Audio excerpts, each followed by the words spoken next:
الله وسنة رسوله والدعاء إلى الهدى والدلالة على الخير ابتغاء وجه الله ومرضاته وقربه وثوابه سبحانه وتعالى.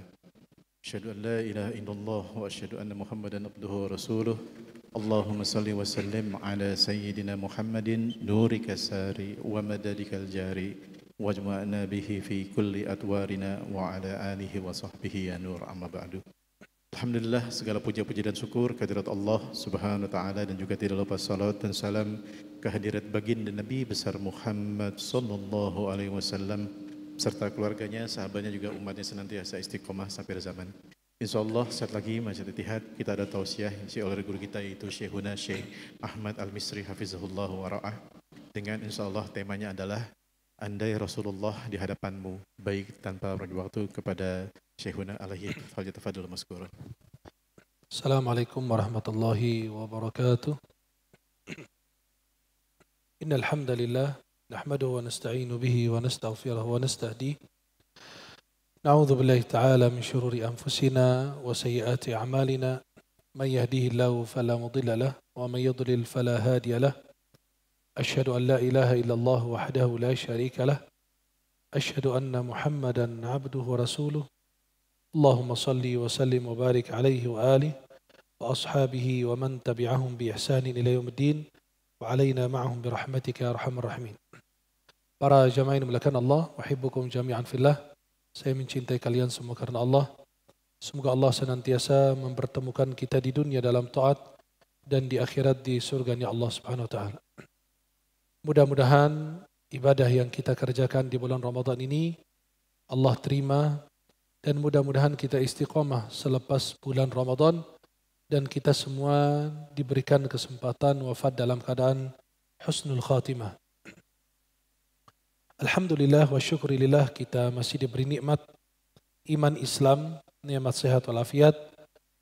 Mudah-mudahan kita senantiasa termasuk hamba yang pandai bersyukur kepada Allah, senantiasa diridai, diberkahi oleh Allah Subhanahu wa taala. InsyaAllah tema kita kajian siang hari ini, andai Rasulullah sallallahu alaihi wasallam di hadapanmu. Sebenarnya sebuah tema yang sulit untuk dijawab. Karena pertemuan dengan Rasulullah adalah sebaik-baik pertemuan. Apalagi pertemuan dengan Allah Jalla Jalaluh. Pertemuan dengan Rasulullah adalah sebaik-baik pertemuan karena kita mengikuti beliau, menghormati beliau, mentaati beliau, beriman kepada beliau dan kita tidak pernah melihatnya. Dan ini suatu yang luar biasa. Orang beriman kepada seseorang dan tidak pernah melihatnya. Berbeda dengan sahabat yang hidup di zaman Nabi, menyaksikan Nabi, berjumpa dengan Nabi, mendengarkan hadis langsung dari Rasulullah. Kalau kita ini tidak pernah kita berjumpa dengan Rasulullah. Hanya dalam satu kesempatan bisa jumpa beliau. Dalam mimpi.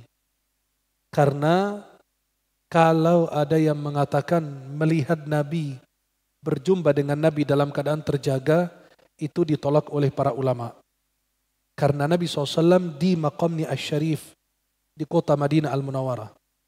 Dan mohon maaf, sebagian orang mengatakan bahwa di acara maulid-maulid Nabi hadir. Itu tidak betul. Nabi berada di maqamnya Asy-Syarif. Nabi tidak berpindah, hanya di situ. Sampai sebagian video mengatakan fulan ziarah ke salah satu negara.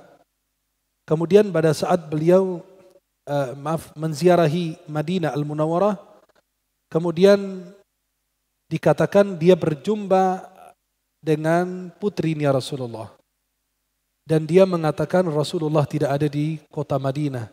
Rasulullah berada di negara lain. Karena Nabi lagi hadir maulid si fulan. Itu tidak betul sama sekali. Dalam Islam kita tidak mengambil dalil kita dari mimpi. Gak ada, mimpi tidak menjadi landasan. Dan khurafat, cerita-cerita yang tidak masuk akal kita tidak menerimanya. Islam itu agama ilmu, agama yang jelas, ada Al-Quran, ada hadis, ada ijma', ada qiyas, dan sudah ada landasannya, sudah ada ilmunya, sudah ada aturannya. Imam Syafi'i tidak pernah mengatakan saya jumpa Rasulullah dalam keadaan terjaga. Padahal secara kualitas ilmu dan keimanan lebih tinggi dari kita. Seorang ulama, mujtahid, ya, luar biasa. Bulan Ramadan khatam Quran 60 kali. Jadi tingkatannya berbeda dengan kita. Maka kalau bisa kita menyatakan berjumpa Rasulullah hanya dalam satu keadaan. Dan ini yang disampaikan langsung dari Nabi. Man ra'ani fil manami faqad ra'ani haqqa. Fa inna syaitana la yatamathalu bi surati aw fi surati. Barang siapa melihat aku di dalam mimpi, maka betul-betul melihat aku. Karena syaitan tidak akan menyerupai saya di dalam mimpi. Tidak bisa meniru Rasulullah. Sampai ulama mengatakan syaitan bisa meniru siapapun kecuali Nabi Muhammad. Dan ini kelebihan anugerah Allah kepada Rasulullah. Walaupun antum mengaku sudah melihat Nabi di dalam mimpi, tidak begitu kita terima juga. Masih ada rujukannya lagi. Antum ceritakan siapakah yang antum bermimpi. Antum bilang orangnya tidak tinggi, tidak pendek, itu Rasulullah. Nabi berjenggot lebat, itu Rasulullah. Karena pernah orang bercerita sama saya, Syekh saya pernah mimpi Rasulullah. Saya nanya, ceritakan gimana fisiknya. Dia bilang pakai sorban, pakai gamis putih, tapi wajahnya bercahaya, tapi nggak ada jenggotnya. Itu bukan Rasulullah. Mungkin orang Arab lain. Halo? Artinya tidak muncul orang mancung hidungnya di dalam mimpi, dibilang Rasulullah. Bisa jadi Rasulullah, bisa jadi Abu Jahal. Kan Abu Jahal mancung juga gitu loh. Jadi tidak semua yang serta-merta disampaikan kita terima mentah-mentah, tidak. Kita punya ilmu. Mohon maaf, saya ini ilmu yang saya bahas. Bukan cerita kata fulan, tidak. Merangkum ini saja perlu berjam-jam. Menulis hadis harus teliti, sahih atau tidak. Kenapa? Amanah. Saya sampaikan kepada jemaah sebuah amanah. Berarti amanah itu harus saya bertanggung jawab di hadapan Allah. Apa yang saya sampaikan betul atau tidak? Jangan sampai menisatkan diri dan banyak orang. Saya ini rujukan saya adalah ilmu dan kajian. Ya. Kemudian para jemaah yang dimuliakan Allah. Nabi mengatakan barang siapa melihat aku di dalam mimpi maka betul-betul melihat aku. Karena syaitan tidak menyerupai saya. Terus kalau ada yang mengaku mimpi atau melihat Rasulullah dalam keadaan terjaga, sebagian ulama bilang begitu. Tapi itu marjuh, artinya lemah. Dan Imam Asyuti membuat kitab Tanwirul Halak fi Ru'yatin Nabi wal Malak. Dan itu ulama menolak pendapat-pendapat demikian. Biar kita jangan sampai setiap orang bilang saya lihat Rasulullah begini, ini bilang begini, ini jadi fitnah. Seperti manusia menikah dengan bangsa jin. Kata ulama Ibnu Taimiyah, Imam Malik dan lain boleh. Itu mungkin terjadi manusia menikah dengan jin. Tapi Imam Malik menolak. Walaupun terjadi tapi ditolak oleh beliau. Kenapa? Bisa jadi wanita berzina, hamil, bilang saya nikah sama bangsa jin. Sedangkan dia berzina, maka kata beliau akan terjadi fitnah besar. Maka itu kita punya kaidah namanya saddud dzara'i'. Semua pintu-pintu fitnah kita tutup. Kenapa? Itu berbahaya. Kalau sampai terbuka pintu fitnah bagi kita. Maka para jemaah yang dimuliakan Allah, pertemuan dengan Nabi adalah pertemuan yang mulia. Tapi jangan kita sia-siakan. Karena bisa jadi pertemuan ada juga perpisahan. Maka pertemuan dengan Rasulullah bukan pertemuan biasa, itu pertemuan dengan luar biasa, dengan manusia luar biasa, adalah Rasulullah SAW. Nah, nama Nabi Muhammad adalah nama yang paling kita cintai. Dan tidak ada, saya dapat video, mohon maaf, dari seorang Habib mengatakan semua yang bernama Muhammad tidak akan disentuh api neraka jahanam. Itu batil, dusta. Kenapa? Kita punya banyak perawi-perawi hadis kazab, pendusta. Mengada-adakan hadis atas nama Nabi, membuat hadis palsu atas nama Nabi, namanya Muhammad. Banyak sekali, saya tidak bisa sebut di saat ini. Jadi bukan yang bernama Muhammad berarti dia tidak akan disentuh api neraka jahanam. Itu tergantung amal ibadah. Maaf, ada orang namanya nama Cina. Nama bukan nama Arab. Apakah dia tidak akan masuk surga? Tidak. Allah tidak menilai dari rupa, dari wajah, dari bahasa, dari budaya, dari negara. Allah cuma melihat amal dan perbuatan dan hati kita. Dan itu berdasarkan hadis sahih dalam Sahih Muslim dari Abu Hurairah. Nabi bersabda, "Inna Allah la yanzur ila suwarikum." Allah tidak pernah memandang rupa kalian. Maka tidak boleh kalau orang punya masalah dalam fisiknya, kekurangan, cacat, Anda menyerang itu. Tidak boleh. Harus punya adab sama yang menciptakannya. Tapi kalau dia punya cacat akhlak, boleh menegurnya, boleh menasihatinya. Kenapa? Karena itu beda. Kalau fisik ini ciptaan Allah. Kalau Anda menyerang fisik, berarti Anda ini menyerang Allah. Harus punya adab sama yang menciptakannya.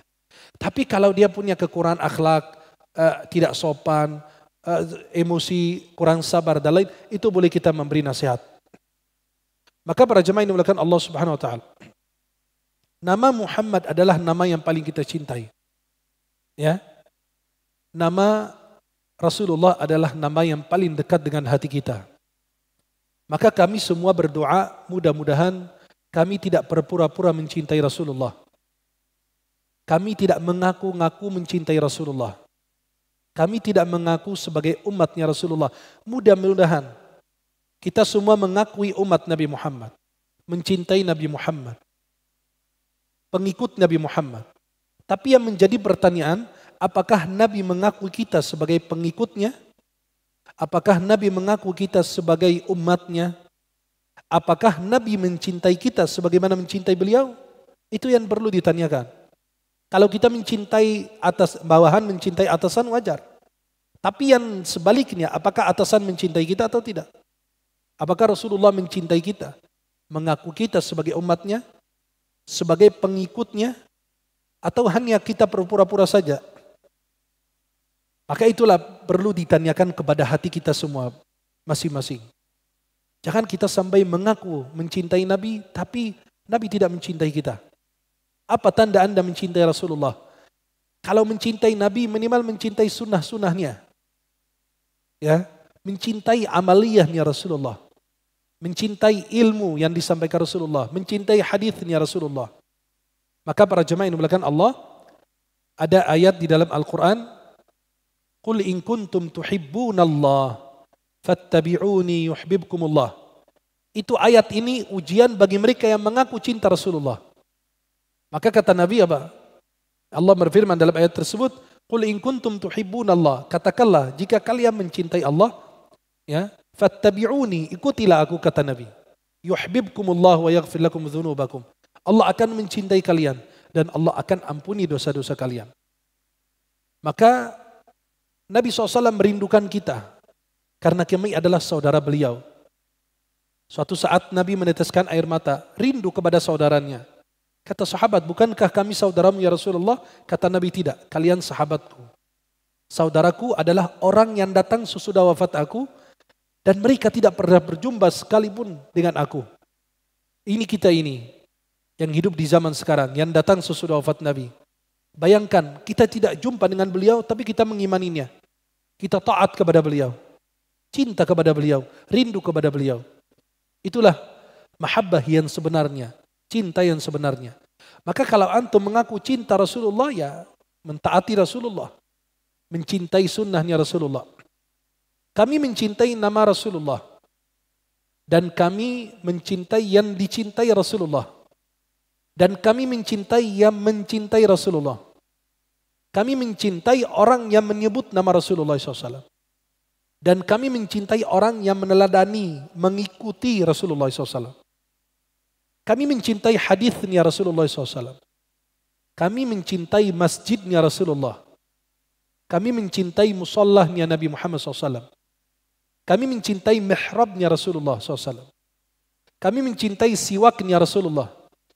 Kami mencintai pakaiannya Rasulullah. Walaupun gamis ini bukan sunnah. Tapi ini karena pernah Nabi pakai baju seperti ini. Ini bukan sunnah. Karena tradisi Nabi di sana demikian. Nabi di sana pakai 3 jari. Kita di Indonesia sulit makan sayur asam pakai 3 jari. Makan bakso pakai 3 jari. Sulit. Karena makanan Nabi kurma, roti, yang gampang bisa dimakan dengan 3 jari. Maka itulah kami mencintai hadisnya Nabi, mencintai masjidnya Nabi, musallahnya Nabi, siwaknya Nabi, bajunya Rasulullah. Kami mencintai keluarganya Rasulullah. Kami mencintai kerabatnya Rasulullah. Kami mencintai sahabatnya Rasulullah. Kami mencintai istri-istri Rasulullah SAW. Kami mencintai mereka semuanya. Berbeda dengan Syiah. Semua sahabat itu kafir kecuali 6 orang. Dan mereka membenci kepada Sayyidah Aisyah. Karena putri dari Abu Bakar. Dan mereka membenci Sayyidina Abu Bakar. Mereka membenci Sayyidina Umar. Mereka membenci Sayyidina Uthman. Dan harus yakin antum dimanapun ketemu orang Syiah, tidak bakalan dia menampakkan dirinya di Syiah.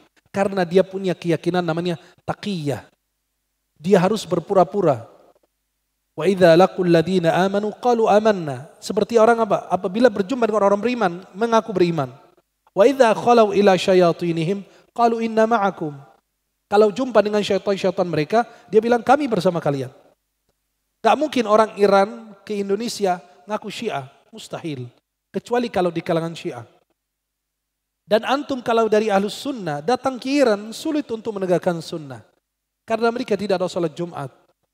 Mereka tidak wajib salat Jumat karena menurut mereka Imam Mahdi mereka belum muncul. Maka gugur salat Jumat.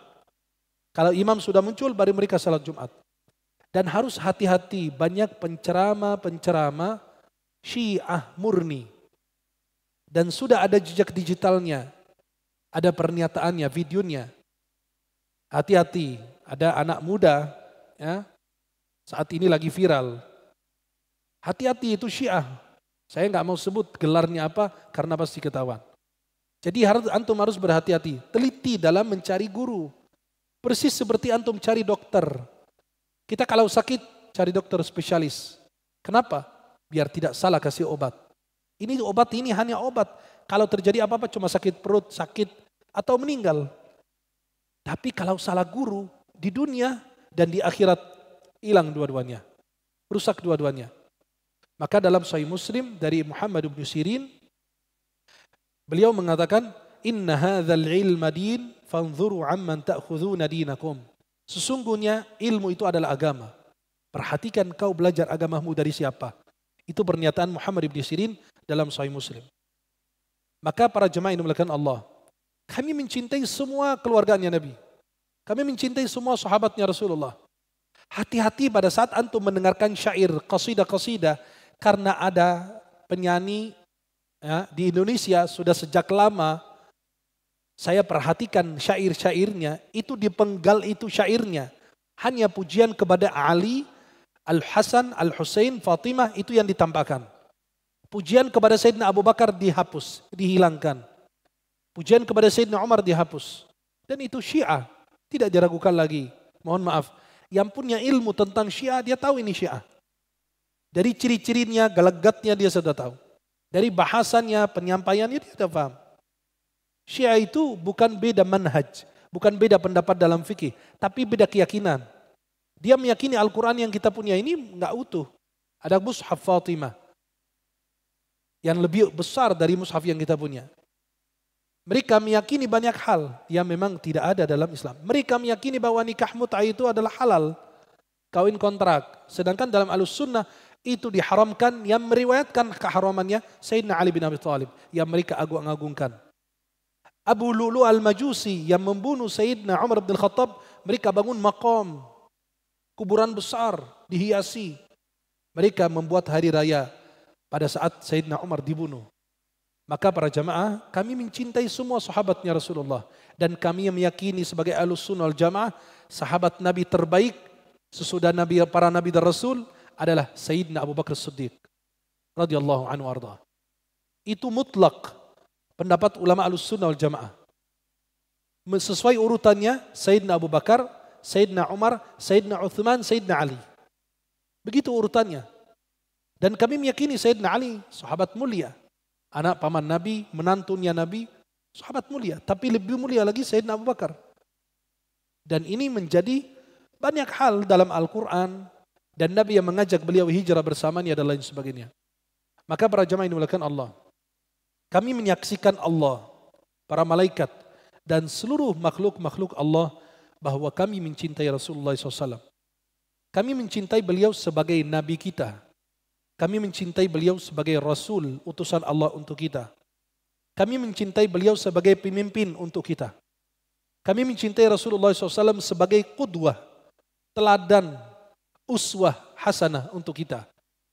Kalau kami ingin mencontohkan orang, jangan ngikutin orang, manusia biasa. Mau ustadz, mau syekh, mau habib, mau kiai, tidak. Manusia belum tentu aman dari fitnah. Tapi kalau kita mencintai Rasulullah, mengikuti Nabi, sempurna sudah. Wa innaka la'ala, coba kalimat ala itu artinya apa? La'ala itu bukan ini la'ala itu paling atas. Ala itu atas, menempel atau tidak menempel. Ala dan fauqa. Dalam bahasa Arab artinya di atas. Ada yang menempel, ada yang tidak. Tapi kalau Allah bilang wa innaka la'ala, sesungguhnya kau Muhammad paling atas, di atas puncak kemuliaan akhlak. La'ala khuluqin azim. Karena sempurna akhlaknya, Ma'sum sallallahu alaihi wasallam, Allah dalam surat Al-Ahzab ayat 21, laqad kana lakum fi Rasulillahi uswatun hasanah. Nabi itu di atas puncak kemuliaan akhlak sallallahu alaihi wasallam. Maka kami mencintai Rasulullah sebagai uswah hasanah kita, qudwah untuk kita. Saya menceritakan apa yang dirasakan oleh hati, ini adalah catatan saya tadi malam sesuai dengan tema ini. Karena saya bingung, tidak saya temukan di kitab. Nggak tahu siapa yang kasih pertanyaan berat ini. Itu saya tidak menemukannya di kitab, itu cuma hanya curhatan hati saya ini.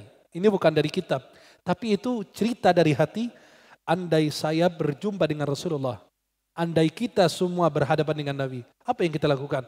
Ini mungkin dari hati saya, mungkin dari hati kalian, mungkin lebih banyak cerita lagi. Itu cuma hanya cerita dari apa yang dirasakan oleh hati saya atau apa yang saya bayangkan apabila saya berhadapan dengan Rasulullah sallallahu alaihi wasallam. Yang pertama yang saya lakukan apabila saya sudah berhadapan dengan Nabi, saya sebenarnya merasa malu. Kenapa saya malu? Karena saya masih banyak kekurangan terhadap perintah Allah dan Rasulnya. Banyak sekali. Mungkin bagi pribadi saya, cerita hati saya itu luar biasa. Kekurangan saya terhadap taat perintah Allah dan menjauhi larangannya, mentaati Rasulullah dan menjauhi larangannya, itu saya sangat luar biasa di situ. Sangat jauh, maka saya malu pada saat berjumpa dengan Rasulullah. Pada saat berada di hadapannya Rasulullah SAW. Saya pada saat jumpa dengan Nabi, saya merasa malu. Karena sholat fardu saya masih belum begitu baik. Sholat berjamaah saya masih belum begitu baik. Sholat saya masih banyak lalai. Banyak menunda-nunda sholat. Masih banyak tidak khusyuk di dalam sholat. Masih membawa dunia ke dalam sholat saya. Itu yang akan membuat saya malu di hadapan Rasulullah. Saya merasa istirahat dari sholat. Terasa beban bagi saya. Tapi kalau Nabi istirahat di dalam sholat. Arihna biha ya Bilal. Nabi mengatakan, istirahatkan kami wahai Bilal dalam sholat. Nabi kalau ada beban sholat. Kita kalau ada beban jauh dari Allah. Ini yang membuat saya malu kepada Nabi. Saya pada saat berjumpa dengan Rasulullah SAW, saya merasa malu. Karena jarang membaca Quran. Jarang berinteraksi dengan Quran. Saya lebih banyak berinteraksi dengan handphone, WA, berita, cerita, obrolan dengan manusia, dibanding saya baca firman Allah Subhanahu wa Ta'ala. Saya malu karena Nabi SAW itu bangun qiyamul lail, bangun tahajud, sedangkan beliau sudah diampuni, sudah tidak punya dosa, sudah bersih. Saya merasa malu, Nabi bangun tengah malam sampai kakinya pecah, sampai kakinya bengkak SAW. Tetap beliau berdiri mengerjakan sholat. Saya malu pada saat jumpa dengan beliau. Saya malu pada saat melihat cerita-cerita ulama dulu. Ada yang Imam Syafi'i khatam Quran di bulan Ramadan 60 kali. Imam Bukhari khatam Quran setiap siang hari di Ramadan 1 kali. Beliau salat tahajud, habis salat tarawih beliau salat lagi, khatam setiap 3 malam sekali. Sa'id bin Jubair khatam 2 malam sekali. Imam Qatadah di luar Ramadan 7 hari sekali khatam Quran. Apabila masuk Ramadan, beliau 3 hari sekali khatam. Apabila masuk 10 hari akhir, setiap malam 1 kali khatam. Al-Walid bin Abdul Malik khatam Quran selama Ramadan 17 kali. Saya merasa malu sama Rasulullah. Karena firman Allah yang disampaikan melalui Rasulullah, itu ternyata kita abaikan. Sampai Nabi mengadu kepada Allah daripada kita, kelalaian kita. Allah Subhanahu wa taala berfirman, surat Al-Furqan, kalau tidak salah ayat 29, Nabi mengadu kepada Allah, wa qala ar-rasulu ya Rabbi inna qaumi ittakhadhu hadzal Qur'ana mahjura. Ya Rabb, Nabi berkata kepada Allah, ya Rabb, umatku telah menjadikan Al-Quran sesuatu yang diacuhkan. Kita sudah mau menuju akhir Ramadan, 10 akhir belum khatam-khatam. Inilah yang membuat hati saya malu pada saat berhadapan dengan Rasulullah SAW. Pada saat saya berjumpa dengan Nabi, saya akan mengatakan kepada beliau, ya Rasulullah, melalui engkau Allah selamatkan kami. Karena engkau diutus oleh Allah, maka engkau menjadi penyelamat kami. Dari kesesatan dari jahiliyah menuju Islam, menuju keselamatan. Dari neraka kami bisa berpindah masuk surga karena melalui wasilah engkau ya Rasulullah. Engkau adalah petunjuk bagi kami. Engkau adalah utusan Allah untuk kami. Kami bersaksi dan saya bersaksi bahwa engkau telah menyampaikan risalah. Engkau telah menunaikan amanah. Dan engkau sudah menasihati kami. Ya Rasulullah, tidak ada satu jalan kebaikan kecuali engkau tunjukkan kepada kami. Dan tidak ada satu jalan kesesatan kecuali engkau memperingatkan, mengingatkan kami untuk menjauhi. Ya Rasulullah, semua para nabi menceritakan tentang Dajjal, tapi tidak begitu lengkap ceritanya. Engkau adalah satu-satunya Rasul yang menceritakan utuh tentang fitnah Dajjal ini. Karena dia adalah fitnah terbesar sejak Allah ciptakan Adam sampai hari kiamat. Ya Rasulullah, saya cuma hanya bisa mengucapkan jazakallahu anna khairal jaza. Semoga Allah membalas wahai Rasulullah dengan sebaik-baik balasan. Karena engkau telah menyelamatkan kami. Menyelamatkan kedua orang tua kami, menyelamatkan istri, anak, cucu keturunan kami, menyelamatkan manusia daripada api neraka jahanam. Ya Rasulullah, jika engkau berkenankan saya menceritakan kondisi kami saat ini, apa yang dilakukan oleh manusia sesudah engkau wafat, wahai Rasulullah. Mereka itu kadang-kadang memperingati kelahiranmu. Tapi sayang sekali mereka itu sampai larut malam memperingati kelahiranmu. Sampai mereka ketinggalan sholat subuhnya. Sampai larut malam acara kegiatan mereka. Sampai mereka itu kadang-kadang tidak mengerjakan sunnah-sunnahmu ya Rasulullah. Jika engkau ya Rasulullah memperkenankan saya menyampaikan bahwa sebagian dari umatmu telah mengabaikan nasihat dan pesanmu. Nabi SAW bersabda, taraktu fikum amrayni, ma in tamassaktum bihima lan tadillu ba'di abada. Saya tinggalkan 2 perkara, apabila kalian tidak berpegang teguh kepadanya, kalian akan tersesat. Kitab Allah dan sunnah Rasulullah Muhammad sallallahu alaihi wasallam.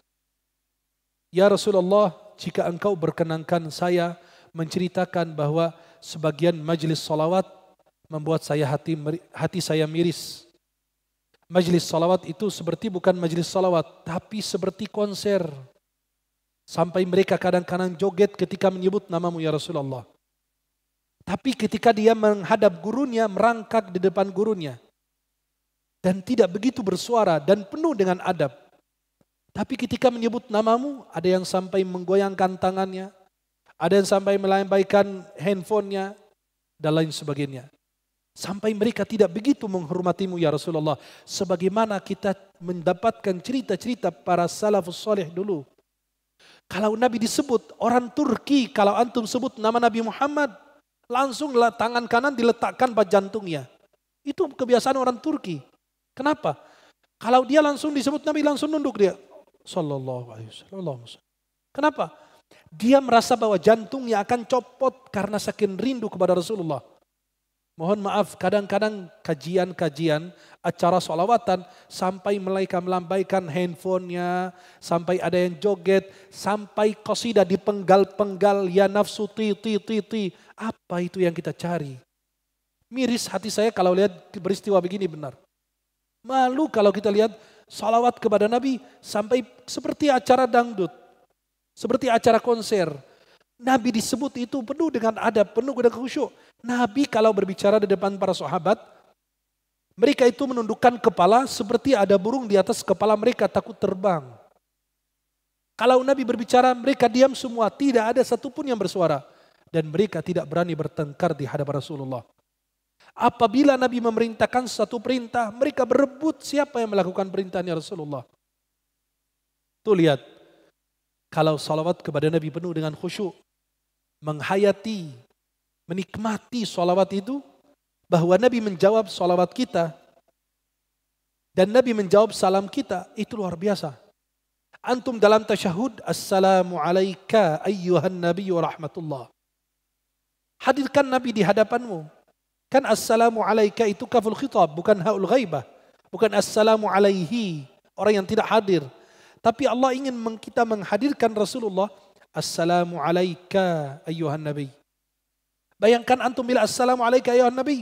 Nabi menjawab SAW. Ada hadis dari Rasulullah SAW. Tidak ada seorang mukmin mengirim salam kepadaku kecuali Allah kembalikan ruhku kepadaku. Lalu aku membalas salam orang tersebut. Para jamaah yang dimuliakan Allah Subhanahu Wa Taala. Yang kita harapkan adalah majlis-majlis itu penuh dengan khusyuk. Penuh dengan tawadu, penuh dengan mahabbah, penuh dengan cinta kepada Rasulullah sallallahu alaihi wasallam. Maafkan aku ya Rasulullah. Saya ingin menyampaikan bahwa umat Islam telah mensia-siakan Masjidil Aqsa. Tempat Isra'mu, tempat Mi'rajmu, tempat yang menjadi kiblat umat Islam pertama di muka bumi. Untuk umat Islam kita.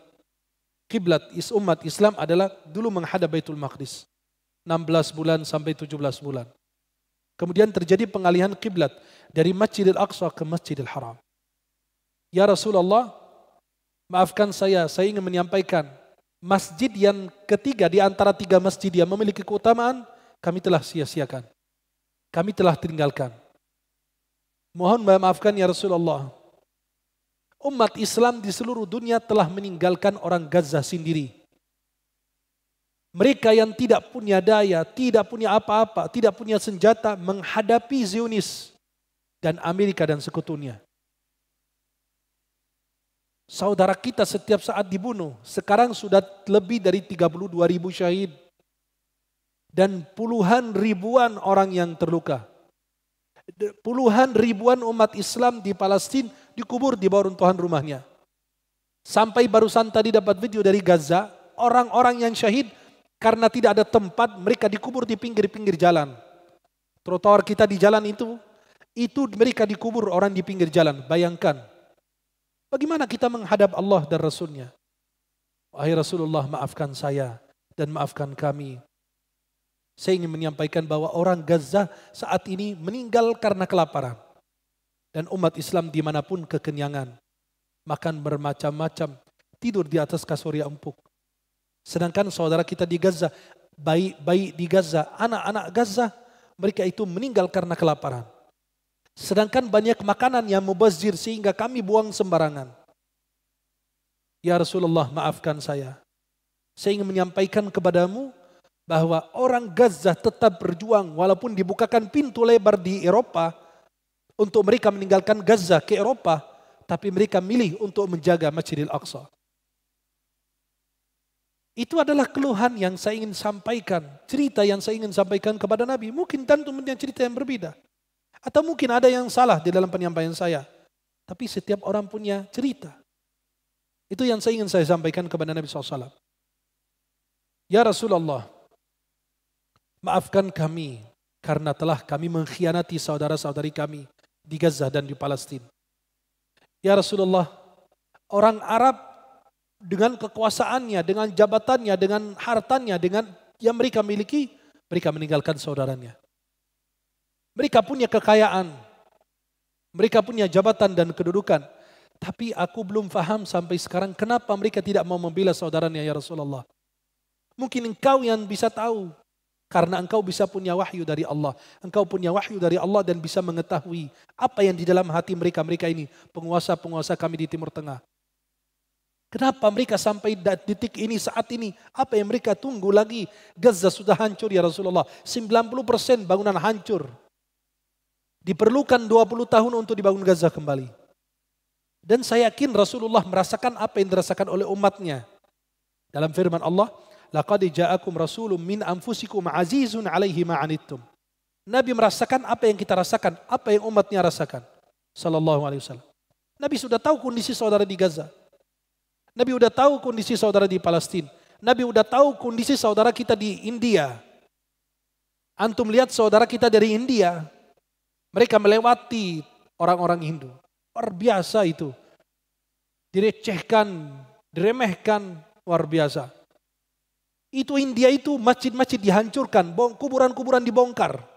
Mereka manusia penyembah sapi, penyembah tikus, ular, manusia bodoh. Tapi di Timur Tengah, di negara Emirat, mereka membangun bangunan yang megah untuk orang Buddha di sana. Itu yang membuat hati saya miris ya Rasulullah. Itu saya menceritakan kondisi saat ini kepada Nabi SAW. Ya Rasulullah, orang Arab saat ini Gaza menderita, tapi membuat konser-konser di tempat turunnya wahyu.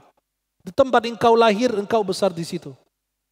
Orang-orang kafir, penyanyi-penyanyi disambut dengan meriah oleh mereka. Dikasih puluhan, ribuan, jutaan rial yang diserahkan kepada mereka. Itu semua dari harta umat Islam. Dari bantuan kita. Yang harus dibantu kepada Gaza, malah mereka memberi uang kepada orang kafir, penyanyi, tapi malah mereka kirim ke Gaza kain kafan untuk saudaranya. Ya Rasulullah, saya malu sebagai umatmu, tidak bisa berbuat apa-apa untuk mereka. Dan di negeri kita Indonesia ya Rasulullah, yang mayoritasnya Muslim dan kaya raya, walaupun kekayaannya bukan untuk rakyat kami, tapi masih di antara kami orang yang meninggal kelaparan. Sampai beberapa hari lalu ya Rasulullah, ada video seorang nenek-nenek makan daun pisang, daun singkong. Tidak ada nasi, padahal kami umat Islam terbesar. Buat apa masjid megah-megahan? Sampai orang pada berbondong-bondong ke wilayah tertentu untuk melihat struktur dan sebuah bangunan masjid yang indah. Padahal dia tidak pernah sholat di masjid yang di depan rumahnya. Itulah fitnah akhir zaman. Dia datang jauh-jauh naik bis, naik mobil, bayar mahal untuk sholat. Itu gak ada keistimewaannya. 3 masjid yang memiliki keistimewaan di muka bumi, Masjidil Haram, Masjidil Aqsa, Masjid Nabawi. Yang lain gak ada. Masjid ini sama dengan Masjid Al-Azhar di Mesir. Masjid ini setara dengan Masjid Istiqlal. Bisa jadi orang sholat di musallah lebih besar nilai pahalanya dibanding sholat di masjid besar. Kenapa? Karena tergantung khusyuknya. Sholat berjamaahnya. Ya Rasulullah, umat Islam membangun masjid megah. Tapi tetangga-tetangga masjid masih kelaparan. Banyak kemiskinan di tengah kami ya Rasulullah. Ya Rasulullah, saya ingin menceritakan bahwa banyak saudara kita Muslim di Indonesia berpindah agama, murtad. Karena mereka kelaparan, tidak ada seorang Muslim yang menyuapi mereka, yang memberikan bantuan kepada mereka. Itulah yang kita perlu sampaikan kepada Nabi. Banyak saudara kita di Indonesia berpindah agama. Saya mengalami banyak, sudah menangani banyak kasus. Mereka yang berpindah agama karena tidak ada makan. Harusnya masjid ini memperhatikan tetangga-tetangganya. Setiap Muslim memperhatikan tetangga-tetangganya. Jangan sampai mereka meminta kepada kita. Dia sebelum minta, kita sudah berikan bantuan. Kenapa kita bayar zakat fitrah? Agar hari raya tidak meminta-minta. Tidak pantas pada hari raya saudaramu meminta-minta di jalan. Kemudian di hari raya Idul Adha, Ada kurban, kita berbagi sepertiga untuk orang fakir miskin. Biar mereka merasakan kebahagiaan yang kita rasakan. Ya Rasulullah, saya ingin menceritakan kepadamu bahwa banyak anak-anak kami di Indonesia ingin menjadi penghafal Quran, tapi sayang sekali tidak diberi biaya. Tidak dibantu oleh orang-orang yang mampu. Tidak dibantu oleh orang yang punya uang. Tidak dibantu oleh orang yang mereka punya kelebihan rezeki. Ya Rasulullah, banyak anak-anak ingin belajar di Timur Tengah, belajar agama Islam, tapi dipersulit. Saya tidak mau menceritakan secara detail. Banyak anak-anak yang mau merekomendasi dari institut negara kita, dipersulit bahkan dimintain uang. Dan kalau ada yang mengatakan itu selain itu berdusta, karena saya merasakan dan saya mengalami.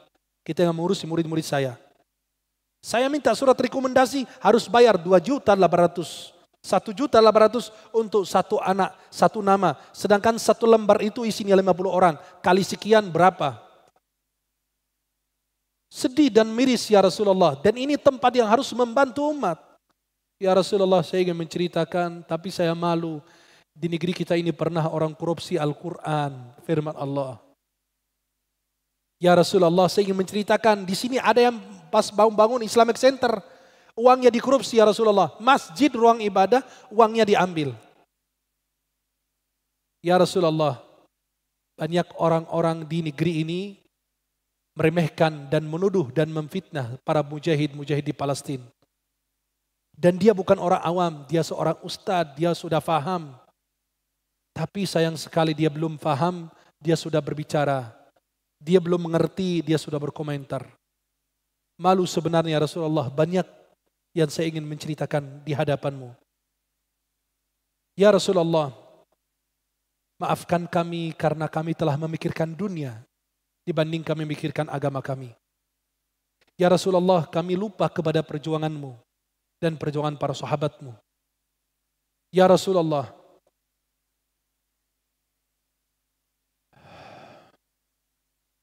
yang engkau tinggalkan untuk kami sia-siakan. Ulama-ulama kami, pengajian-pengajian dibubarkan, tapi konser-konser dijaga, tempat maksiat dijaga, pengajian-pengajian dibubarkan, sampai terjadi hal-hal yang tidak diinginkan di masjid, sampai berantem, bahkan berkali-harian di masjid. Malu ya Rasulullah menceritakan masjid-masjid dijadikan tempat perdebatan, yang harus adalah tempat pendekatan seorang hamba kepada Allah. Ya Rasulullah, umat tidak ada sabar antara mereka, saling menuduh, saling memfitnah, saling menghujat, saling menjatuhkan. Para jamaah yang dimuliakan Allah Subhanahu wa taala. Kalau Nabi berjumpa dengan saya, Nabi pasti akan menyuruh, keluarkan kemunafikan dari hati kamu. Jauhkan kedustaan dari lisanmu. Jauhkan dirimu dari hal-hal yang tidak baik. Jaga lisanmu dari hal yang tidak bermanfaat. Nabi kalau berjumpa dengan kita, Nabi akan mengingatkan kembali untuk menjaga persaudaraan dan ukhuwah kita. Persatuan kita, negeri kita, agama kita. Ya Rasulullah, apabila saya berjumpa dengan beliau, saya akan menceritakan banyak sekali orang-orang yang memperolok-olokkan sunnahmu ya Rasulullah. Kita lihat kemarin yang good looking, para hafiz Quran, dia berolok-olokkan. Bukan orang biasa, tapi seorang menteri yang harus menjadi orang yang membuat adem. Sebagai orang bijaksana, malah menuduh para penghafal Quran. Apa yang diharapkan dari setiap muslim? Dia berharap dari setiap muslim pada saat menghafal Quran atau masuk ke masjid, pakai baju yang kotor, baju yang gembel. Sedangkan Allah sendiri yang memerintahkan, ya bani Adam khudhu zinatakum inda kulli masjid. Kalau dia betul-betul bisa baca Quran. Wahai ada anak Adam, pakailah pakaian yang indah setiap kali memasuki ke masjid. Karena engkau berjumpa dengan Allah. Jenggot diberolok-olokkan. Celana cingkrang diberolok-olokkan. Saya tidak ada peduli dengan siapa yang melakukannya. Tapi ini sunnah dari Rasulullah. Kalau kau faham. Jenggot ini karena Rasulullah. Nabi berjenggot, saya Abu Bakar berjenggot, sahabat berjenggot. Silakan. Anda tidak mau berjenggot, silakan. Tapi jangan meremehkan. Anda tidak mau berbuat baik, yang penting jangan meremehkan orang yang berbuat baik. Orang yang menggunakan baju di atas mata kaki ini adalah itu ajaran Rasulullah. Bukan ajaran dari kita. Sampai saya dengar seorang yang saya bilang Syiah, anak muda yang sedang viral saat ini. Itu sampai mengatakan, masa dalam hadis Nabi itu kalau ada space antara dua orang sholat, itu katanya diisi sama syaitan. Biarkan aja kita ngeprank syaitan. Loh, itu hadis Rasulullah. Kau bodoh apa bodoh? Kamu berolok-olokan hadis Nabi. Apa yang kita harapkan ketika orang memperolok-olokkan surat Al-Ma'idah, kemudian di penjara, umat Islam puas, orang kafir memperolok-olokkan Al-Quran. Loh, kita sendiri yang memperolok-olokkan agama. Ya Rasulullah, saya meminta maaf kepadamu. Agama dan syariat yang kau ajarkan diperolok-olokkan. Seorang menteri mengatakan orang karena penjilat dan penjahat mencari muka sama manusia. Sampai bilang, ya Rasulullah, orang tasyahud tidak menggunakan satu telunjuk, tapi dua. Segitu bodohnya manusia. Engkau mengutamakan manusia yang bodoh seperti dirimu. Mereka berdua mati di liang lahat di kubur. Dimakan cacing nanti. Masa engkau utamakan itu dibanding syariat Allah dan Allah? Demi apa? Jabatan? Demi Allah tidak ada yang kekal. Fir'aun ditenggelamkan di laut. Qarun ditelan bumi. Padahal punya harta berlimpah. Ya Rasulullah, kalau aku menceritakan kondisi umat Islam saat ini, sangat miris aku menceritakan. Saya sebenarnya malu berhadapan denganmu, karena sayang sekali aku hidup di zaman yang penuh banyak fitnah ini. Para akhwat-akhwat yang menggunakan jilbab dan cadar tampil di medsos ya Rasulullah sampai joget menari. Yang harus menjadi contoh bagi banyak orang. Sekarang seorang anak muda, laki-laki menikahi perempuan untuk dijual di medsos ya Rasulullah. Menjual istrinya di medsos sampai perpeluk-pelukan, mesra-mesraan. Kalau bermesra silakan di kamar tidur, jangan di depan umum. Kalau sampai memuliakan, menghormati istrimu silakan. Tapi bermesra-mesraan yang berlebih-lebihan lebay, itu tidak perlu di depan umum. Kalau di Timur Tengah, antum bermesra-mesraan dengan istri dengan cara yang tidak wajar, itu ditangkap polisi. Dianggap berbuat perbuatan keji di depan umum. Karena itu memancing banyak fitnah. Ya Rasulullah, kalau saya menceritakan sekarang orang pintar bikin quotes, jadi da'i, jadi ulama, jadi panutan. Orang pintar ngomong, jadi ulama ya Rasulullah. Tidak seperti yang kami dan engkau ajarkan kepada kami. Bahwa kami harus melalui ilmu, harus berguru, harus duduk di hadapan para ulama, mengkaji kitab, satu persatu kami selesaikan. Ini tidak, dia cuma hanya beli 10 kitab, 20 kitab, dia comot ambil beberapa tema sesuai dengan kajian disampaikan. Sedangkan itulah majelis-majelis kami. Ya Rasulullah, kalau saya mau menceritakan majelis-majelis kita sekarang, kadang-kadang di masjid-masjid, di musala-musala ngundang penceramah yang lucu, yang unik, yang tampan, tapi bukan yang berilmu. Ya Rasulullah, majelis sekarang itu adalah jamaah pulang ditanya, tadi yang disampaikan Ustadz itu apa? Bagaimana kajiannya? Cuma hanya jawaban kita, Ustadznya tadi lucu banget. Ustadznya tadi Masya Allah menghibur kita. Itulah yang akan didengar oleh Rasulullah dari kita. Dan bagaimana para jemaah yang dimuliakan Allah, banyak sekali cerita-cerita yang saya ingin sampaikan kepada kalian. Dan apabila saya berjumpa dengan Rasulullah SAW. Ya Rasulullah, umat Islam masuk masjid masih mikirin dunia. Bukan mikirin Allah Subhanahu Wa Taala. Ya Rasulullah, kami mengakui bahwa kami mengaku mengikutmu, mencintaimu, umatmu, tapi jarang bersolawat kepadamu. Sampai engkau janjikan yang bersolawat kepadaku dalam sehari 20 kali, 10 di pagi hari, 10 di sore hari, aku jamin syafaatku untuknya. Sedangkan kita baca solawat hanya di dalam solat kita. Kadang-kadang nama Nabi Muhammad sallallahu alaihi wasallam disebut dalam kajian. Di acara-acara kita jarang bersolawat kepada beliau sallallahu alaihi wasallam. Inilah sebagian yang saya ingin ceritakan apabila berhadapan dengan Rasulullah. Saya yakin jamaah punya cerita lebih banyak lagi. Mungkin bercerita persoalan keluarga, rumah tangga, ingin mencari solusi dari Nabi, ingin mencari jalan keluar dari Rasulullah, ingin nasihat dari Nabi. bagaimana menghadapi istri, bagaimana menghadapi suami, bagaimana menghadapi mertua, orang tua, atasan, tetangga, sahabat, kerabat. Pasti banyak yang ingin bertanya pertanyaan yang mengganjal di hatinya. Yang sampai detik ini belum ditemukan jawaban yang pas. Saya yakin kalian semua akan bertanya lebih dalam, lebih banyak kepada Rasulullah SAW. Mudah-mudahan kita diperkenankan oleh Allah bisa bermimpi beliau di dunia dan berjumpa beliau di akhirat dan mendapatkan syafaatnya Rasulullah Muhammad sallallahu alaihi wasallam. Mudah-mudahan kita bukan hanya mengaku sebagai umatnya, tapi kita diakui sebagai umatnya oleh Rasulullah. Kita dicintai oleh Rasulullah, kita dirindukan demikian oleh Nabi Muhammad sallallahu alaihi wasallam. Mudah-mudahan yang saya sampaikan bermanfaat. Aqulu qauli hadza wa astaghfirullah li wa lakum. Saya persilahkan bagi jemaah yang ingin mengajukan pertanyaan. Wallahu taala a'la wa a'lam bissawab. Alhamdulillah, masyaallah.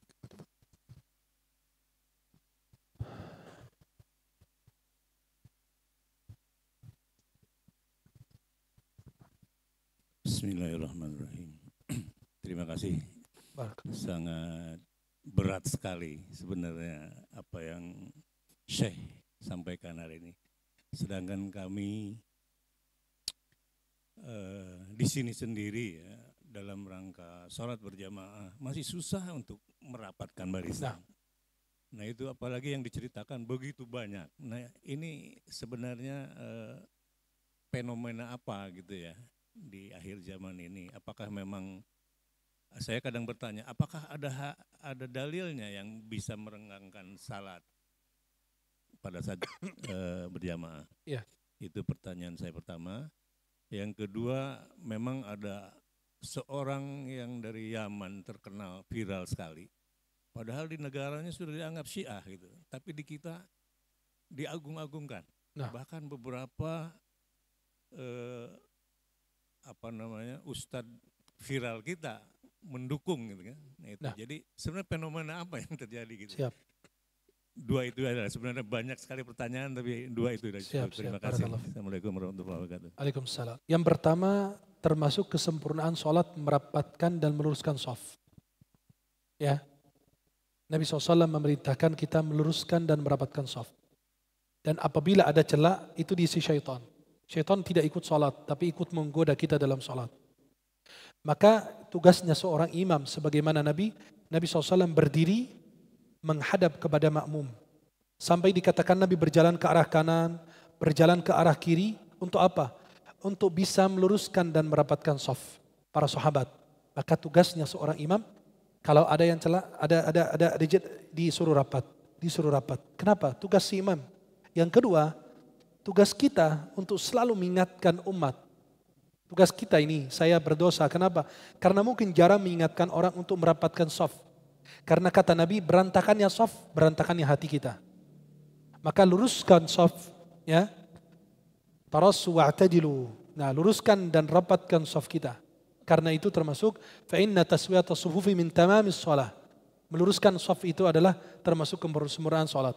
Tidak ada satupun dalil meminta kita meregangkan shaf kecuali yang dipahami pada saat Covid. Karena dianggap penyakit segala macam kita jaga karena darurat saja, bukan karena ada dalilnya. Cuma karena kaidah saja, darurat. Dan darurat membolehkan yang dilarang. Ya. Tapi menurut saya pada saat itu tidak perlu kita merenggangkan shaf karena orang itu menghadap kiblat, bukan menghadap kanan kiri. Ya, giliran rapat duduk merapat. Tapi giliran sholat merenggangkan shafnya beralasan karena Covid. Sedangkan kita kita sholat, kita semua menghadap kiblat, tidak menghadap yang ke kanan maupun di kiri. Tidak ada kaitannya, tidak ada urusannya. Diwajibkan pakai masker, masih masuk akal. Tapi kalau disuruh meregangkan shaf, itu waktu itu saya termasuk yang bingung gitu dengan hal demikian. Tapi itu menurut sebagian ulama itu darurat, tidak masalah untuk saling menjaga dan lain sebagainya. Itu masuk akal juga. Yang kedua, berkaitan dengan negara Yaman. Biar kita tidak salah pahami, saya kan orang Timur Tengah. Biar tidak disalahpahami, Yaman ini bukan Syiah. Ada sebagiannya Syiah. Tapi sebagian besarnya Ahlus Sunnah wal Jamaah. Dan kita punya ulama-ulama besar dari Yaman. Kita punya kitab-kitabnya. Ya, Musannaf Abdul Razzaq. Itu kitab hadis besar. dan menjadi rujukan seluruh ulama di dunia. Itu Imam Abdul Razak itu As-San'ani. San'an itu ibu kota Yaman. Kemudian ada Imam Muhammad ibn Ali Syaukani yang punya kitab Nailul Autar, kitab fikih. Itu rujukan kita dan seorang ulama besar dan lain sebagainya. Maka di negeri Yaman itu banyak ulama dan banyak juga Syiah. Seperti antum sering dengar, di sana ada Syiah Zaidiyah. Ya, pengikut Zaid bin Ali, dan itu dikatakan itu paling dekat kepada Ahlus Sunnah. Ya, maka yang ajaran tidak sesuai Ahlus Sunnah kita tinggalkan. Yang sesuai Ahlus Sunnah kita ambil. Ya, Irak juga, negara Irak negara Sunnah. Ya, kita tahu pusat peradaban umat Islam kan di Irak dulu. Ulama-ulama dan lain sebagainya, Imam Abu Hanifah, Imam Ahmad bin Hanbal dan lain. Tapi sekarang kita tahu ada Syiah masuk ke dalam sana. Maka kita ambil yang sesuai ajaran Sunnah, yang ajaran menyimpang itu kita tinggalkan. Siapapun dia, mau dia Habib, mau dia Syekh, mau dia Kiai, mau dia siapapun. Ada ajaran-ajaran yang melanggar aturan Allah, kita tinggalkan. Itu lebih bagus. Ya. Dan Yaman itu bukan Syiah, biar antum tidak salah pahami atau jamaah yang hadir. Yaman itu kebanyakan Ahlus Sunnah, tapi juga ada Syiah. Maka kita harus teliti dan berhati-hati pada saat kita mengambil ilmu dari guru kita. Ya. Nah, maka apa yang disampaikan seorang penceramah kita lihat. Apakah ada rujukannya, ada dalilnya atau tidak, ada ilmunya, ada. Boleh silakan kita ambil. Tapi kalau tidak ada sama sekali, dia ngarang sendiri, dia cerita-cerita sendiri, ya kita tinggalkan. Dan kita hormati. Karena kita wajib menghormati semua orang yang mengaku muslim. Apalagi kita yakin dia seorang muslim gitu loh. Ya, wallahu taala a'lam bissawab. Fadhal.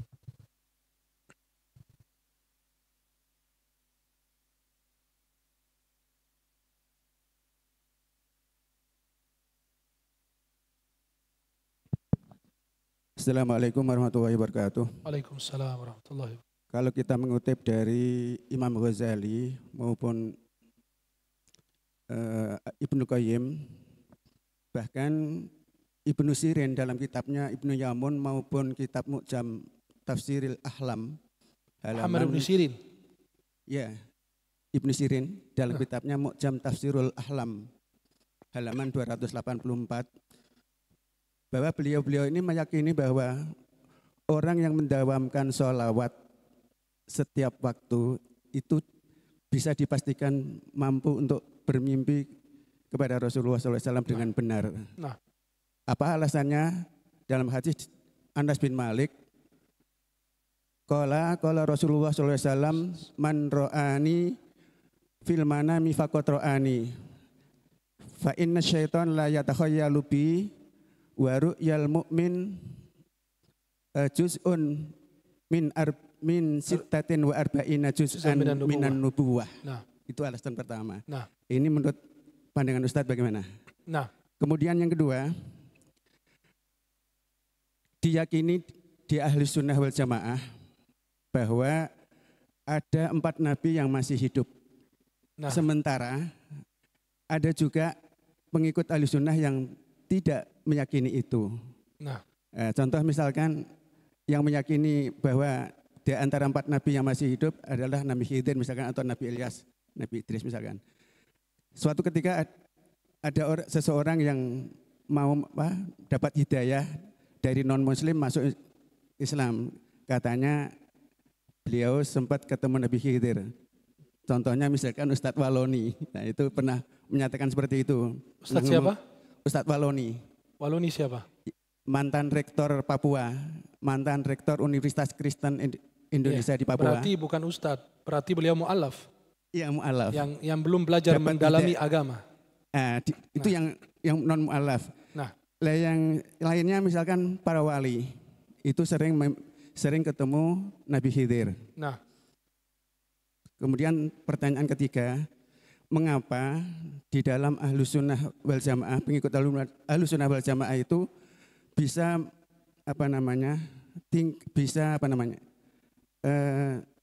tingkat kewalian, ya, dalam ubudiyahnya bisa sampai ke tingkat kewalian. Nah, tingkat wali. Iya. Sementara di luar Ahlus Sunnah wal Jamaah kok sulit untuk mencapai tingkat kewalian. 3 itu saja. Ya. Saya mencatat tadi biar tidak lupa ya. Jadi gini, Yang pertama, terkait Imam Ibnul Qayyim dan Imam Ghazali, bukan hanya mereka. Seluruh ulama sepakat, orang yang rajin bersolawat, pasti suatu saat bermimpi Rasulullah. Tapi bersolawat bukan kayak kita, 5, 10, enggak. Mereka itu puluhan ribu. 100 tapi rutin, 200 tapi rutin. Jadi mereka istiqamah dalam bersolawat. Karena mereka pada saat mau menjelang tidur menyebut nama Nabi. Bayangkan antum tertidur membawa nama Rasulullah dalam mimpi. Ya yang muncul siapa? Nggak mungkin istri tetangga. Ya pasti Rasulullah kan? Maka seorang guru, ada muridnya bertanya, ya Syekh, saya mau minta resep amalan biar saya mimpi Rasulullah. Kata gurunya, nanti malam kamu datang ke rumah. Datang, dikasih makanan, asin semua. Ditambahin garam, jadi asin, disuruh makan, nggak boleh minum sampai habis subuh. Nanti malam kamu mimpi Rasulullah. Akhirnya dia pulang, tidur. Bangun tidur, datang ke gurunya cerita. Kata gurunya, gimana mimpi Rasulullah? Enggak, saya enggak lihat. Enggak lihat Rasulullah, wajahnya enggak sama sekali. Terus lihat apa? Saya cuma mimpi air. Air terjun, air laut, air sungai. Kenapa? Karena dia sebelum tidur membawa, menghayati, menghayalkan air terus. Jadi yang dibawa dalam mimpi air. Kata gurunya, kalau kau menghayati Rasulullah sebelum tidur, membayangkan Rasulullah, yang datang dalam mimpi Rasulullah. Dikiaskan demikian. Dan Ibnul Jauzi itu ada kitab tentang Jala'ul Afham. Itu tentang salawat kepada Rasulullah SAW. Dan Imam Al-Ghazali atau Al-Ghazali yang wafat 505 Hijriah itu banyak. Dan bukan hanya beliau berdua. Semua ulama Ahlus-Sunnah meyakini bahwa orang yang rajin bersalawat kepada Nabi, mengamalkan sunnah Nabi, itu diantara sebab-sebab kita mimpi Rasulullah SAW. Dan Imam Syafi'i punya salawat kepada Nabi Muhammad SAW. Dan banyak ulama terus bersalawat kepada Nabi sallallahu ala Muhammad, Allahumma salli ala Muhammad wa ala ali Muhammad, atau salawat Ibrahimiyah, Allahumma salli ala Muhammad wa ala Muhammad kama shallaita ala Ibrahim wa ala Ibrahim, dan seterusnya. Maka itu tidak diragukan lagi. Orang yang rajin bersalawat, mengamalkan sunnah Nabi, insya Allah akan mimpi Rasulullah. Itu sepakat ulama. Tidak ada yang berselisihan dalam hal itu. Dan kalau datang dalam mimpi, insya Allah Rasulullah. Kalau betul-betul sesuai cirinya yang dijelaskan oleh para ulama, khususnya Imam At-Tirmidzi dalam kitab Asy-Syama'il Al-Muhammadiyah. Wallahu a'lam. Berkaitan dengan 4 nabi yang antum sebut, hadis-hadisnya itu tidak sahih semua. Hadis tentang Nabi Idris dan Nabi Khidir itu bertemu setiap tahun di laut apa, itu tidak sahih secara ilmu hadis. Tapi ada seorang nabi yang diperdebatkan. Kalau Nabi Idris, Nabi Ilyas, itu mereka sudah wafat. Ya. Yang dipastikan sepakat masih hidup siapa Nabi? Nabi Isa di langit ketiga kan? Itu sepakat semua, nggak ada yang berdebat dalam hal itu. Nah, yang menjadi khilafiyah para ulama, biar jujur disampaikan, yang menjadi khilafiyah para ulama Nabi Khidir alaihissalam. Apakah beliau masih hidup atau tidak?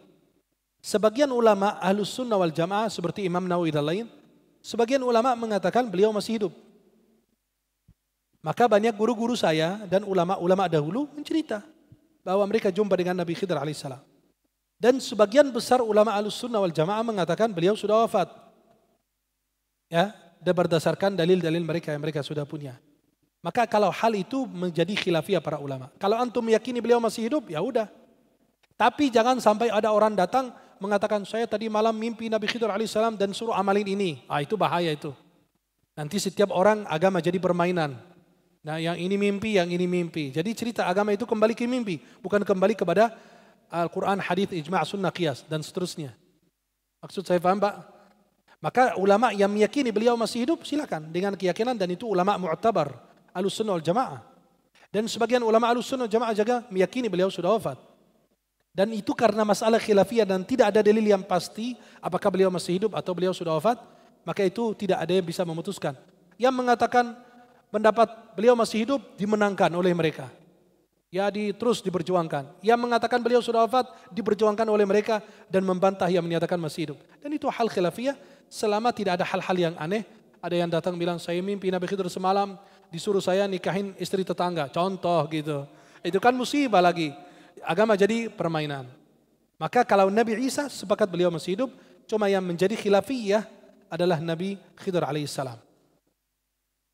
Kemudian masalah tingkat kewalian dalam Ahlus-Sunnah wal Jamaah. Sebenarnya bukan dalam Ahlus-Sunnah wal Jamaah, dalam setiap agama pasti ada. Di agama Nabi Isa juga demikian. di agama Nabi Musa, di agama Nabi Ibrahim. Pasti di setiap agama, penganut agama itu berusaha untuk mencapai tingkatan tertinggi dalam ibadah. Dan kalau bicara dalam agama Islam, ya alhamdulillah kita banyak para ulama yang sudah zuhud, sudah ahli ibadah, seperti Syekh Abdul Qadir Jilani, seorang ulama yang dipuji di semua kitab. Ibnu Taimiyah memujinya, ulama-ulama lain, Imam Az-Zahabi dan lain memujinya. Beliau seorang ulama mazhab Syafi'i dan mazhab Hambali. Imam Abdul Qadir Jilani, tapi banyak cerita-cerita palsu yang diceritakan tentang beliau, manaqib beliau. Tapi beliau seorang ulama punya karamah. Imam Ahmad bin Hanbal punya karamah. Imam Syafi'i punya karamah. Imam Malik pertama kali jumpa Imam Syafi'i padahal Imam Syafi'i masih muda. Masih di bawah usia 20 tahun.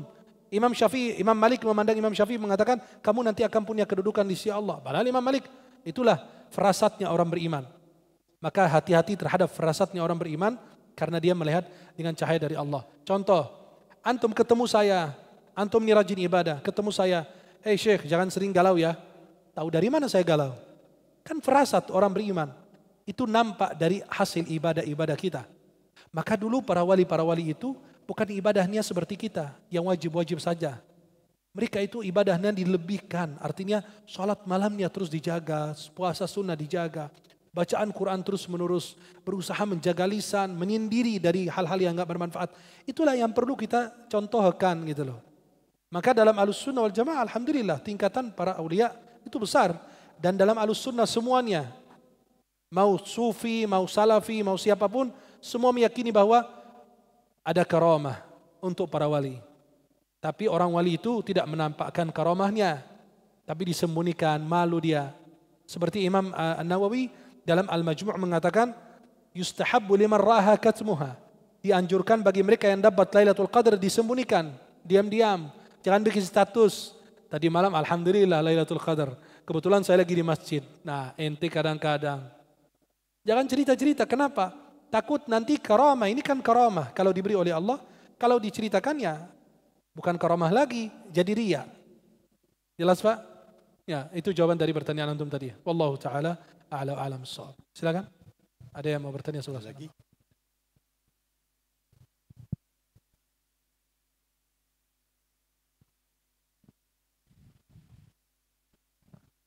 Baik, Assalamualaikum warahmatullahi wabarakatuh. Assalamualaikum warahmatullahi wabarakatuh. Bismillahirrahmanirrahim. Ustaz, sekarang di Indonesia beredar fatwa ulama memboikot produk-produk yang berafiliasi dengan Israel. Oke, karena membantu untuk membunuh saudara-saudara kita di Gaza. Kenapa ulama kita tidak berani mengeluarkan fatwa, mendesak pemerintah untuk memperjuangkan hak-hak mereka? Iya. Ini saya pikir satu fatwa yang sangat lemah untuk menutupi kebodohan dan kelemahan kita sebenarnya, Ustaz. Iya. Nah. Coba kalau Indonesia berseru dengan sekian juta, Malaysia berseru, semua negara Islam berseru, insya Allah mungkin Palestina bisa terjawab. Walaupun tidak bisa secara tersuruh sangat membantu. Sekarang bayangkan dana yang dikirim lewat udara, jatuh, menimpa mereka itu meninggal. Subhanallah.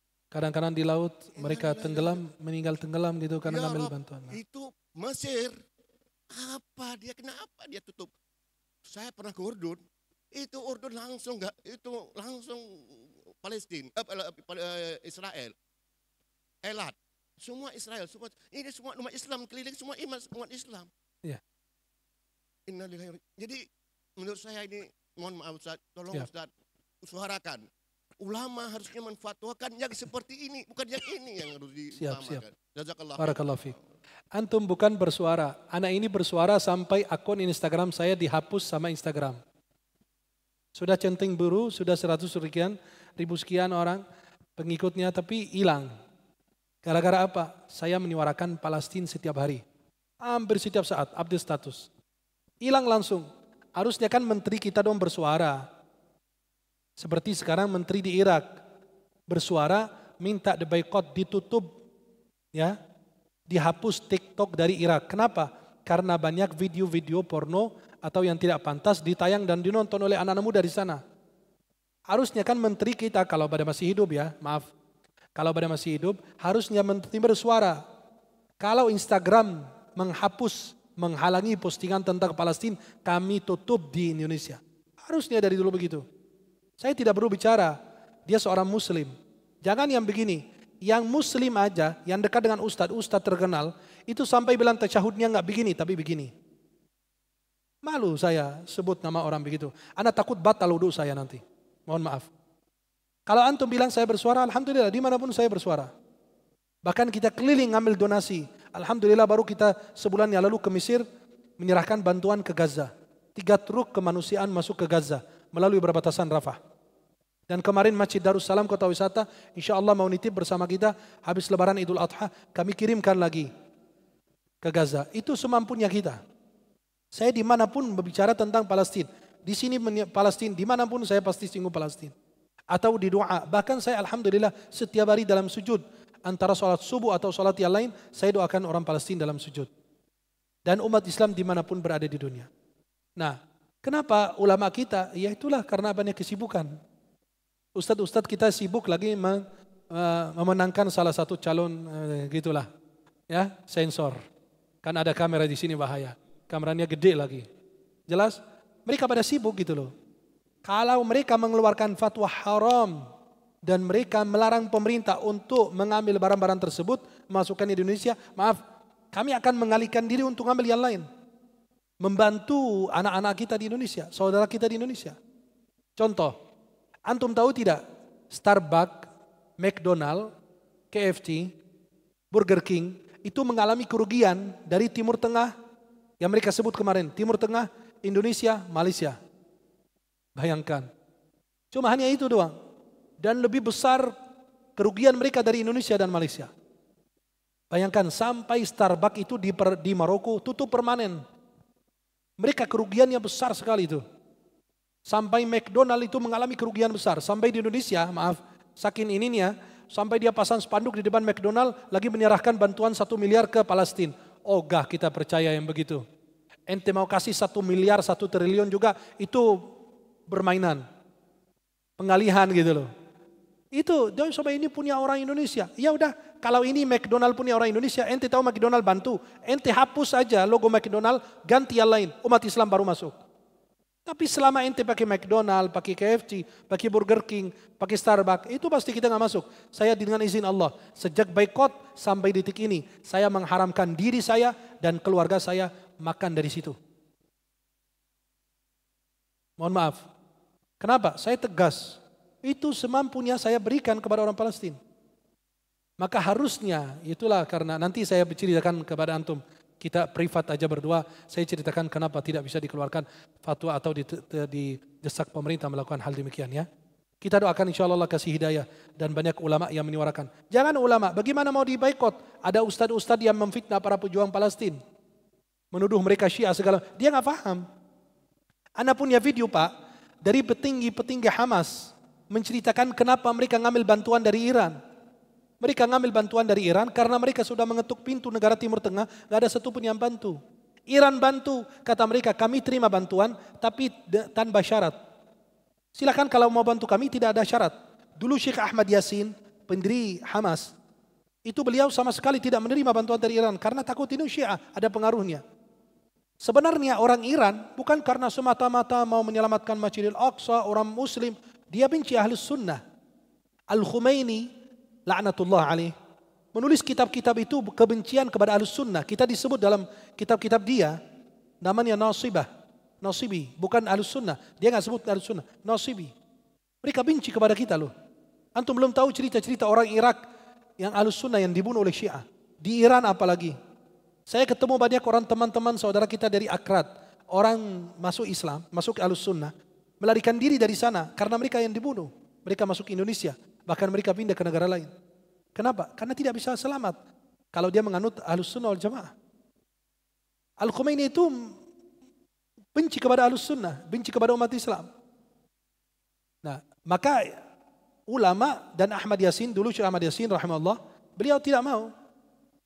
Maka kenapa Iran mau bantu Palestina? Bukan semata-mata karena Palestina. Antum harus tahu Iran bantu Palestina karena ini menjatuhkan Amerika. Amerika di belakang Israel. Israel tangan kanan Amerika di Timur Tengah. Maka Amerika tidak mau Israel itu habis, hilang. Negara Yahudi menurut mereka. Bayangkan Amerika ini kemarin, hari ini baru ada pernyataan ya bahwa Amerika akan kirimkan bantuan militer lagi ke Israel. Padahal sudah puluhan ribuan syahid. Hancur negara. Mahkamah dunia apa yang dia berbuat? PBB apa yang dia buat? Nggak ada, itu buat mereka bukan buat umat Islam. Itu semua tinta, hak asasi manusia, itu tinta di atas kertas Pak. Nggak berlaku buat umat Islam. Kemudian kalau kita lihat, ini Iran ingin menjatuhkan Amerika, tapi melalui tangannya Israel. Jadi itu perang antara Amerika dan Iran, Amerika dan Cina dan lain sebagainya. Ya, semoga Allah Subhanahu Wa Taala segera berikan pertolongan kemenangan untuk mereka di Palestina tanpa membutuhkan bantuan siapapun. Hanya kita memerlukan bantuan dan pertolongan dari Allah Subhanahu Wa Taala. Amin ya rabbal alamin. Wallahu taala a'la wa a'lam bis-shawab. Baik, bila tidak ada lagi, mohon tutup dengan doa Syekh. Bismillahirrahmanirrahim. Alhamdulillahi rabbil alamin. Ya rabbana lakal hamdu kullu wa lakal syukru kullu. Allahumma shalli ala sayyidina Muhammadin fil awwalin wal akhirin. Allahumma ighfir lana wa liwalidayna warhamhuma kama rabbayana shighara. Wa li jami'il muslimina wal muslimat wal mu'minina wal mu'minat al ahya'i minhum warhamil amwat. Innaka ya rabbana sami'un qaribun mujibud da'awat. Allahumma barik lana fi Ramadan. اللهم بارك لنا في رمضان. اللهم تقبل منا الصيام والقيام. اللهم تقبل صلاتنا وقيامنا وسجودنا وركوعنا واختم بالباقيات الصالحات أعمالنا. اللهم انصر الإسلام وعز المسلمين. اللهم أذل الشرك والمشركين. اللهم انصر إخواننا المجاهدين في فلسطين. اللهم انصر إخواننا المجاهدين في غزة. اللهم انصر إخواننا المجاهدين في سوريا. اللهم انصر إخواننا في اليمن. اللهم انصر إخواننا في الهند وفي العراق وليبيا وكل مكان. اللهم احقن دماء إخواننا في السودان. اللهم احقن دماء إخواننا في السودان برحمتك يا رحيم يا رحمن. ربنا تقبل منا إنك أنت السميع العليم وتب علينا إنك أنت الرحيم. ربنا آتنا في الدنيا حسنة وفي الآخرة حسنة وقنا عذاب النار. صلى الله على سيدنا محمد وآله وصحبه وسلم والحمد لله رب العالمين. Mudah-mudahan yang saya sampaikan bermanfaat. Aqulu qawli hadza wa astaghfirullah li wa lakum. Subhanakallahumma wa bihamdika asyhadu an la ilaha illa anta astaghfiruka wa atubu ilaik. Assalamualaikum warahmatullahi wabarakatuh. Silakan bagi jamaah yang belum salat sunnah, kerjakan sunnah terlebih dahulu.